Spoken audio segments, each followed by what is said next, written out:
আসসালামু আলাইকুম প্রিয় শিক্ষার্থীবৃন্দ, আজকে একাদশ শ্রেণীর উচ্চতর গণিতের ম্যাট্রিক্সের অধ্যায়ের প্রকারের ম্যাট্রিক্স আজকে আমি দেখাবো।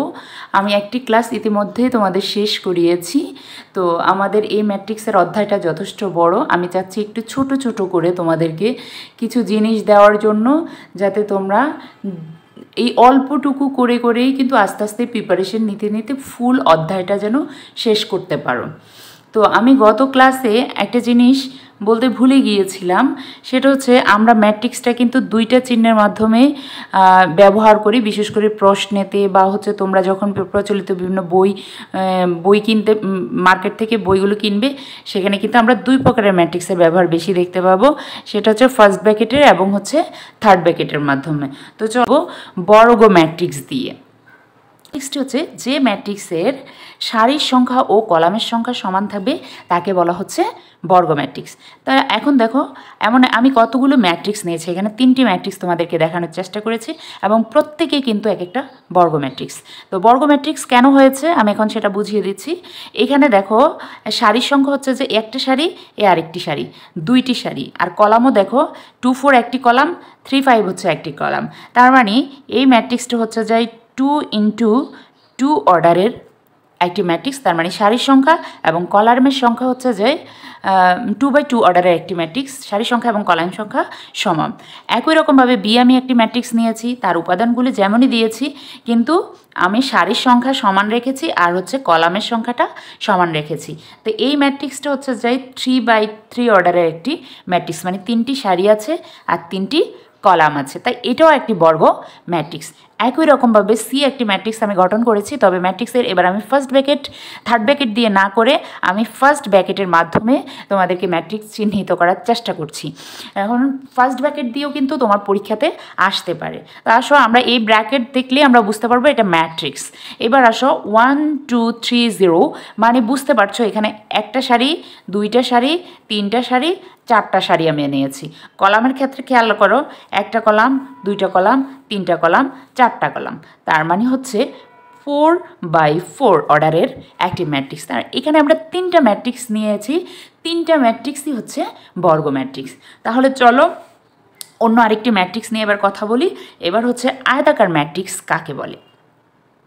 যে ম্যাট্রিক্সের সারির সংখ্যা এবং হচ্ছে কলামের সংখ্যা অসমান তাকে বলা হচ্ছে আয়তাকার ম্যাট্রিক্স। তার মানে আমি দুটি উদাহরণ নিলাম। একটি ম্যাট্রিক্স আমি গঠন করেছি, এই ম্যাট্রিক্সটি খেয়াল করো, 2টি সারি নিয়েছি, এ একটি সারি, এ হচ্ছে আরেকটি সারি, আর কলাম নিয়েছি খেয়াল করো, একটা, দুইটা, 3টি কলাম নিয়েছি। তার মানে সারির সংখ্যা হচ্ছে 2টি, কিন্তু কলামের সংখ্যা দেখা গেছে 3টি। তার মানে সারি, এই ম্যাট্রিক্সটাকে যদি আমরা বলি, আমরা বলছি সারি আগে লিখতে হয়, তাহলে হচ্ছে 3 × হচ্ছে সারি হচ্ছে যে 2টি, সারি হচ্ছে 2টি, সারি ইন্টু কলাম, তাহলে কলাম হচ্ছে কয়টি? 3টি, তাহলে 2/3 অর্ডারের একটি ম্যাট্রিক্স। একই রকমভাবে আমি আরও একটি ম্যাট্রিক্স নিয়েছি, ফার্স্ট ব্র্যাকেট দিয়েও যে ম্যাট্রিক্স তোমাদেরকে চিহ্নিত করার জন্য আমি লিখেছি। এবার দেখো এখানে কয়টি সারি আছে? 1টি, 2টি, 3টি, তার মানে 3টি সারি, আর হচ্ছে কলাম হচ্ছে কয়টি? 1টি, 2টি। এখন খেয়াল করে দেখো, সারির সংখ্যা এবং কলামের সংখ্যা, সারির সংখ্যা এবং কলামের সংখ্যা কিন্তু সমান নয়, তার মানে অসমান। এই কারণে এই ম্যাট্রিক্স দুটিকে বলা হবে আয়তাকার ম্যাট্রিক্স। তোমরা চাইলে এমন অনেক ম্যাট্রিক্স গঠন করে আয়তাকার ম্যাট্রিক্স গঠন করতে পারবে। চলে এবার আমরা সারি ম্যাট্রিক্স চিহ্নিত করি। সারি ম্যাট্রিক্স কাকে বলবো? যে ম্যাট্রিক্সের একটি মাত্র সারি থাকবে কেবলমাত্র, তার মানে কন্ডিশন আছে সারির সংখ্যা একটি হতে হবে, কিন্তু কলামের কোনো কন্ডিশন নেই, তার মানে ওই ধরনের ম্যাট্রিক্সগুলোকে বলা হবে সারি ম্যাট্রিক্স। এবার আসো, আমি একটি ম্যাট্রিক্স গঠন করে একটা মাত্র সারি দিয়ে একটি ম্যাট্রিক্স গঠন করেছি, কিন্তু কলামের জন্য যেহেতু কোনো কথা বলা হয়নি, তার মানে আমি কলাম নিয়েছি এখানে 3টা, আমার কন্ডিশন ছিল সারি ম্যাট্রিক্সের একটি সারি হতে হবে। তো এমন একটি ম্যাট্রিক্স আমি গঠন করেছি, আমরা জানি সারির সংখ্যা আগে লিখতে হয়, তারপর হচ্ছে কলাম সংখ্যা, তাহলে এই ম্যাট্রিক্সটা বলা হচ্ছে 1/3 অর্ডারের একটি ম্যাট্রিক্স। এবার আসো সি ম্যাট্রিক্সটি হচ্ছে, সি ম্যাট্রিক্স আমি একটা নিয়েছি, এইখানেও তুমি দেখো সারি কিন্তু একটি, কিন্তু কলাম আমার দেখো 1টি, 2টি, 3টি, 4টি কলাম আছে এটাতে। তার মানে এটা হচ্ছে আমাদের 1/4 অর্ডারের একটি ম্যাট্রিক্স হচ্ছে আমি সি ম্যাট্রিক্স নিয়েছি। এখন আমি খেয়াল করে দেখো, প্রত্যেকটা 2টা ম্যাট্রিক্স আমি নিয়েছি, 2টা ম্যাট্রিক্সেরই কিন্তু আমি একটি মাত্র সারি দিয়েছি, তার জন্য এই ম্যাট্রিক্সগুলোকে বলা হবে সারি ম্যাট্রিক্স। এখন আসো কলাম ম্যাট্রিক্স সম্পর্কে আমি ধারণা দিব। সারি ম্যাট্রিক্সটা পারলে একদম তার বিপরীত কথাটা হবে কলাম ম্যাট্রিক্সের ক্ষেত্রে। যে ম্যাট্রিক্সের একটি মাত্র কলাম থাকবে তাকে বলা হবে কলাম ম্যাট্রিক্স। খুবই সহজ। তার মানে কলাম দিয়েছি আমি এই ক্ষেত্রে একটি কলাম দিয়েছি, খেয়াল করে দেখো। সারির কিন্তু কোনো কন্ডিশন নেই, আর সারি দিয়েছি একটা, দুইটা, তিনটা, মানে সারি হচ্ছে এইভাবে হবে। এটাকে বলা হয় আনুভূমিক আর এটাকে বলা হয় উলম্ব। তার মানে আনুভূমিক বরাবর হচ্ছে আমার সারি আর উলম্ব বরাবর হচ্ছে আমার কলাম।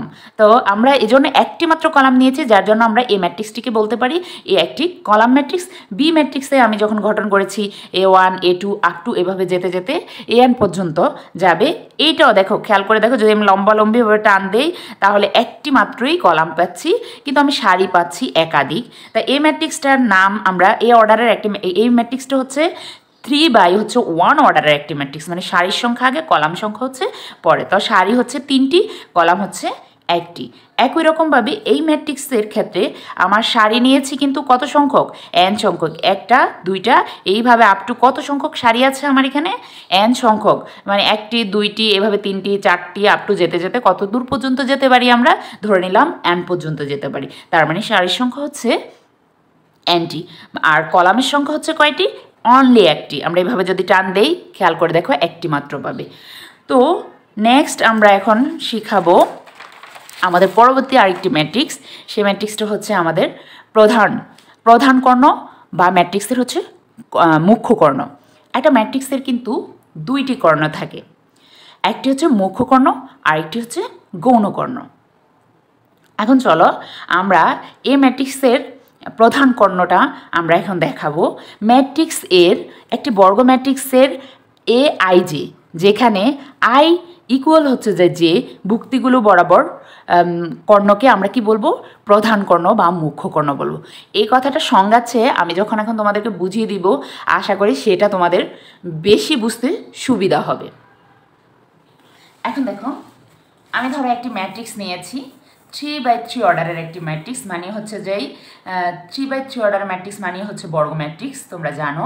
এই বর্গ ম্যাট্রিক্সের আমি বলছি যে একটি বর্গ ম্যাট্রিক্সের কর্ণ হচ্ছে AIJ, ভুক্তিগুলো বরাবর কর্ণকে বলা হচ্ছে প্রধান কর্ণ। এই কথা হচ্ছে, তুমি দেখো, আমরা একটা বর্গ ম্যাট্রিক্সের দুইটি কর্ণ পাবো, একটা হচ্ছে এই বরাবর আর একটি হচ্ছে এই বরাবর। এখন এই যে বরাবর যে কর্ণটি আছে, এই কর্ণটিকে বলা হচ্ছে প্রধান কর্ণ বা হচ্ছে মুখ্য কর্ণ, আর অপর যে কর্ণটি থাকবে সেটাকে বলা হবে গৌণ কর্ণ। এখন আমাদের এই যে আইজে কেন লিখলাম? আইজের মানিটা কি? আইজে মানে হচ্ছে, এটা হচ্ছে সারি আর এটা হচ্ছে কলাম সংখ্যা। তোমাকে বলছে I=J, সব ভুক্তিগুলো বরাবর কর্ণকে বলা হচ্ছে প্রধান কর্ণ। I=J বলতে কি বুঝিয়েছি? I এর মান যদি 1 হয়, J এর মানও হচ্ছে যে কি 1। I এর মান যদি 2 হয়, J এর মানও হচ্ছে যে 2। I এর মান যদি 3 হয়, J এর মানও যদি 3 হয়। এই ধরনের এই ভুক্তিগুলোকে বলা হচ্ছে প্রধান কর্ণ। এখন আমরা দেখাবো, একটা ম্যাট্রিক্স আমি নেই, এই ম্যাট্রিক্স নিয়ে আমি লিখব A11, A12, A13, A21, A22, A23, A31, এ হচ্ছে 32, এ হচ্ছে 33। এখন খেয়াল করে দেখো, এই যে 11 বলতে বোঝায় 1 নাম্বার সারির 1 নাম্বার কলাম, 1 নাম্বার সারির 1 নাম্বার কলাম। আর হচ্ছে যাই A12 বলতে বোঝায় 1 নাম্বার সারির 2 নাম্বার কলামে এটার অবস্থান। এই ভুক্তিটির অবস্থান হচ্ছে 1 নাম্বার সারির 3 নাম্বার কলামে যে তার অবস্থান, এটা হচ্ছে কলাম। তাহলে এটা কয় নাম্বার কলামে আছে? 1 নাম্বার, 2 নাম্বার, 3 নাম্বার, এই জন্য কলামের জায়গায় 3। আর সারিটা হচ্ছে যে কয় নাম্বার সারিতে অবস্থান করছে? 1 নাম্বার সারিতে অবস্থান করেছে, সেজন্য এখানে দেওয়া হয়েছে 1। তো একই রকমভাবে আমরা 21 বলতে বুঝিয়েছি যে 2 নাম্বার সারির 1 নাম্বার কলাম, 2 নাম্বার সারির 1 নাম্বার হচ্ছে যে কলাম, এটা হচ্ছে যে 2 নাম্বার সারির 2 নাম্বার কলাম, 2 নাম্বার সারির 3 নাম্বার হচ্ছে কলাম। সেমভাবে হচ্ছে 3 নাম্বার সারির 1 নাম্বার হচ্ছে কলাম, আর 3 নাম্বার সারির 2 নাম্বার হচ্ছে কলাম। আমরা 3 নাম্বার সারির 3 নাম্বার কলাম। এখন আসো, এই যে 11, A22, এ হচ্ছে যে কি 33। খেয়াল করে দেখো, এবার এই কর্ণ বরাবর আছে, তার মানে AIJ সমান এটার AIJ সমান এটার AIJ সমান, এই কথাটাই বলা হয়েছে। AIJ যেখানে I= হচ্ছে যে ভুক্তিগুলো বরাবর কর্ণকে প্রধান কর্ণ বা মুখ্য কর্ণ বলে, ইংলিশে যেটাকে বলা হবে প্রিন্সিপাল ডায়াগোনাল। এইবার আসো আমরা এই প্রধান কর্ণ যদি চিনে থাকি তাহলে এখান থেকে আরেকটা কোশ্চেন আসে যেটা তোমাদের এমসিকিউর জন্য খুবই ইম্পর্ট্যান্ট, ম্যাট্রিক্সের ট্রেস। আমরা এখন ম্যাট্রিক্সের ট্রেসটা শিখব। প্রধান কর্ণ বরাবর ভুক্তিগুলোকে যোগ করলে যে ফলাফল পাওয়া যায় তাই হলো ওই ম্যাট্রিক্সের ট্রেস। আচ্ছা, না বুঝতে পারলে এখন একটু খেয়াল করে দেখো, এই যে ম্যাট্রিক্সটা আমরা প্রধান কর্ণ তো পেয়ে গেলাম, এই ম্যাট্রিক্সের 1 1 2 2 এবং হচ্ছে A 3 3, এই ম্যাট্রিক্সগুলো, তাহলে এই ম্যাট্রিক্সের ট্রেস হচ্ছে যায় এ ট্রেস। ট্রেস হবে কি বলছে, ট্রেসের উচ্চ হবে A 1 1 প্লাস হচ্ছে A 2 2 প্লাস হচ্ছে A 3 3। আমরা যদি ছোটোখাটো একটি ম্যাট্রিক্স নিয়ে কাজ করি তাহলে কেমন হয় দেখো তো। আমি সংজ্ঞার জন্য সংজ্ঞা তো লিখে দিলাম। এবার আসো উপরে ম্যাট্রিক্সের ট্রেসটা, এই ম্যাট্রিক্সের ট্রেসের সূত্রটা লিখলাম। যদি আমরা একটা ম্যাট্রিক্স গঠন করলাম 1 2 3, আমরা 3/3 অর্ডার, অবশ্যই ট্রেস পেতে গেলে তোমাকে একটা ম্যাট্রিক্সটাকে কিন্তু বর্গাকার ম্যাট্রিক্স হতে হবে, কারণ বর্গ ম্যাট্রিক্সেরই কিন্তু কর্ণ ম্যাট্রিক্স পাওয়া যাবে। এইবার আসো আমরা একটা বর্গ ম্যাট্রিক্স নিয়েছি, 3/3 অর্ডারের একটি ম্যাট্রিক্স নিয়েছি, 1 2 3 4 5 6 7 8 9, জাস্ট মনের থাকার জন্য দ্রুত লিখে ফেললাম। এবার আসো TR দিয়ে বোঝায় ট্রেস, ট্রেসের সংক্ষিপ্ত রূপ TRA বোঝাচ্ছে এ ম্যাট্রিক্সের ট্রেসটি কত। তো এই ম্যাট্রিক্সের ট্রেসটি হবে আমাদের, এখন যদি আমার এমসিকিউ আসে তাহলে আমরা কি করতে পারি, আমরা প্রধান কর্ণের ভুক্তিগুলি, মানে প্রধান কর্ণের ভুক্তি হচ্ছে যে এখানে একটু খেয়াল করে দেখো, আমি একটু মার্কিং করে দিচ্ছি তোমাদের জন্য, যে 1 5 আর হচ্ছে কি 9 হচ্ছে আমাদের প্রধান কর্ণ। তাহলে 1 5 আর হচ্ছে 9 আমি কি করে দিলাম, যোগ করে দিয়ে 15 পেয়েছি, তার মানে এই ম্যাট্রিক্সটির ট্রেস হচ্ছে 15। আমি আশা রাখি আমার সকল শিক্ষার্থী সবগুলো যে কোনো ম্যাট্রিক্সে দেখ না কেন তারা সেই ম্যাট্রিক্সের বর্গ ম্যাট্রিক্সটির তারা ট্রেস বের করতে পারবে। এবার আসো আমরা কর্ণ ম্যাট্রিক্স চিনব। বর্গ ম্যাট্রিক্স থেকেই কিন্তু কর্ণ ম্যাট্রিক্সটি পাওয়া যায়।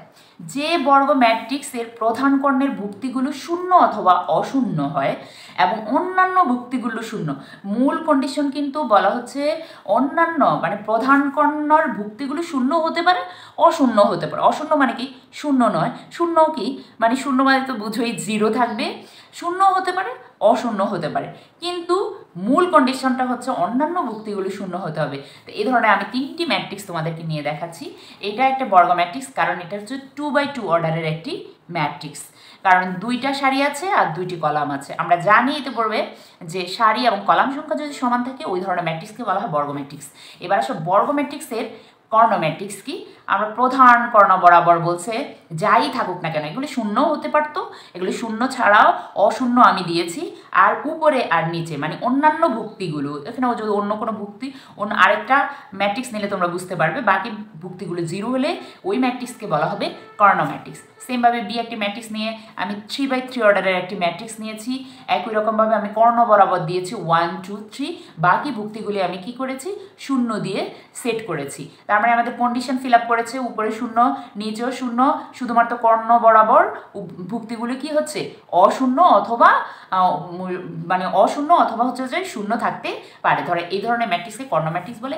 আমি আরও একটি ম্যাট্রিক্স সি ম্যাট্রিক্স গঠন করেছি, সেখানে কিন্তু কর্ণগুলি একেবারে 0 0 0 দিলাম এবং উপরেরগুলোও 0 দিলাম, নিচেরগুলোও 0 দিলাম। এখন আমি তার মানে বলছে যে বর্গ ম্যাট্রিক্সের এই প্রধান কর্ণ কিন্তু শূন্য হতেও পারে, নাও হতে পারে, কিন্তু মূল কন্ডিশন হচ্ছে অন্যান্য ভুক্তিগুলো 0 হতে হবে। তো একটা শূন্য ম্যাট্রিক্সও কিন্তু কর্ণ ম্যাট্রিক্স বলা যেতে পারে।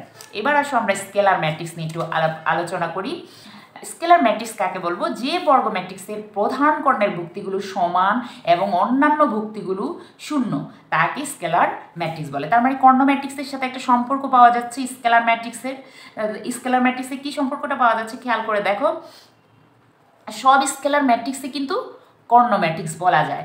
কারণ কি, আমাকে বলছে যে স্কেলার ম্যাট্রিক্সটা হবে প্রধান কর্ণ বরাবর যে ভুক্তিগুলি থাকবে সেগুলি অবশ্যই হচ্ছে যে, অবশ্যই এখানে কন্ডিশন আছে যে বর্গ ম্যাট্রিক্সের না লিখে যদি আমরা লিখতাম যে কর্ণ ম্যাট্রিক্সের তাহলে বেশি ভালো হতো।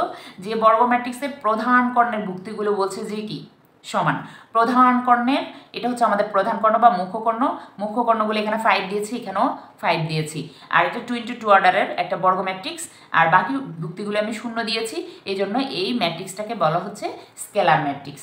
এবার আসো সেমভাবে হচ্ছে যে যে বর্গ ম্যাট্রিক্সের প্রধান কর্ণের ভুক্তিগুলো সমান এবং অন্যান্য ভুক্তিগুলো হচ্ছে শূন্য, তো এটা আসলে বলা যায় যে কর্ণ ম্যাট্রিক্সেরই আরেকটা রূপ হচ্ছে যে স্কেলার ম্যাট্রিক্স, কিন্তু শর্ত হচ্ছে কর্ণ বরাবর যেই ভুক্তিগুলি তুমি নিবে সেগুলি যদি সমান হয়ে যায়, এই যে আমরা 3/3 অর্ডারের একটি ম্যাট্রিক্স নিলাম এখানে, বাকি ভুক্তিগুলো শূন্য কন্ডিশন ফিল আপ করেছে, আর প্রধান কর্ণ হচ্ছে যে এ দিয়েছি, তার মানে তিনটা হচ্ছে যে আমার এই বরাবর সবগুলো আমার ভুক্তি কি আছে, সমান আছে, প্রধান কর্ণ বরাবর সবগুলো ভুক্তি সমান আছে, তার জন্য এই ম্যাট্রিক্সটিকে আমরা কি বলতে পারি, স্কেলার ম্যাট্রিক্স।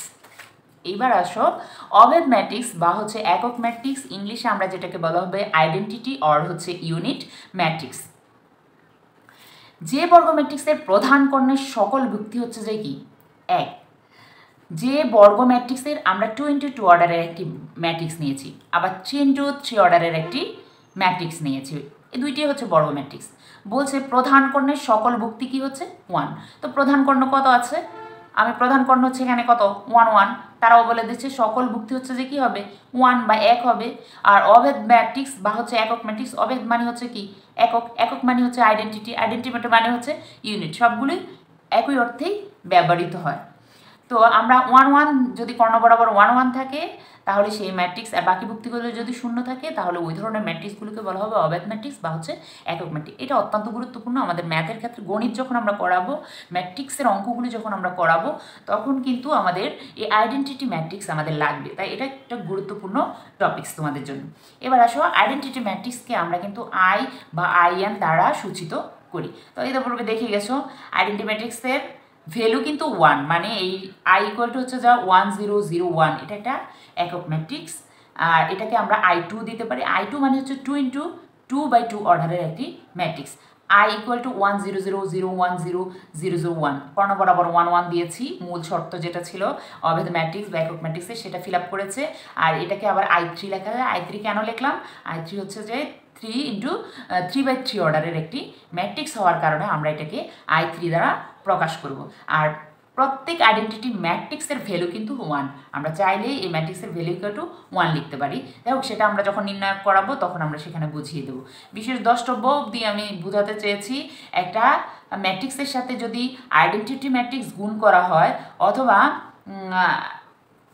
AI একই শর্ত লিখে বলছি IA, যদি একটা ম্যাট্রিক্সের সাথে আইডেন্টিটি ম্যাট্রিক্স গুণ করা হয়, অথবা যদি একটা আইডেন্টিটি ম্যাট্রিক্সের সাথে একটা ম্যাট্রিক্সকে গুণ করা হয়, তাহলে তার ফলাফল হচ্ছে আমার কি হবে, A হবে, আমার ফলাফল কি হবে, A ম্যাট্রিক্সটি হবে। আর I⁴n ইকুয়াল টু হচ্ছে I⁴n ইকুয়াল টু হচ্ছে I, এই শর্তগুলি তোমরা খেয়াল রাখার চেষ্টা করবে, তাহলে আমাদের ম্যাথ বা MC করার জন্য খুবই সুবিধা হবে। এবার আসো আমরা